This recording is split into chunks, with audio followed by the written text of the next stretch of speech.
Туристичките работници јавно проговорија. Државата со години не им ги исплаќала субвенциите на странските туроператори, што довело до драстичен пат на бројот на туристи, посебно од земјите на Бенелукс. Има информации дека за оваа година има неисплатени, има информации дека за претходни години нема исплатени, има информации од некои агенции дека и за 3 години наназад има неисплатени субвенции.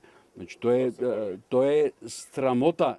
Оваа година имаме потешкоти во делот на аплицирање на субвенции. Ова се провлекува со години наназад.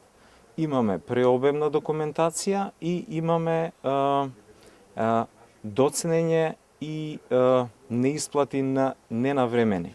Странските туроператори не можат со месеци или со години да чекат за да истите бидат исплатени. Ако продолжиме со бирократизација и со комплицирани процедури, ова може да ја доведе целата дестинација во лоша положба, бидејќи конкуренцијата на другите пазари е огромна, укажуваат туристичките работници кои бараат нов модел на субвенционирање.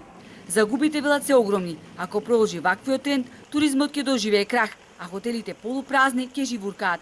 Доживеавме место зголемен број на летови, посебно од Бенелукс, да имаме намален број на летови од Бенелукс и да имаме туроператори кои се бренд на светско ниво да се откажуваат од Македонија и од Охрид како дестинација. Првиот човек на Агенцијата за поддршка и промоција на туризмот тврди дека субвенциите за 2016-2017 и речиси цела 2018 биле исплатени. Уверува дека парите не ги добиле оние кои доставиле непотполна документација.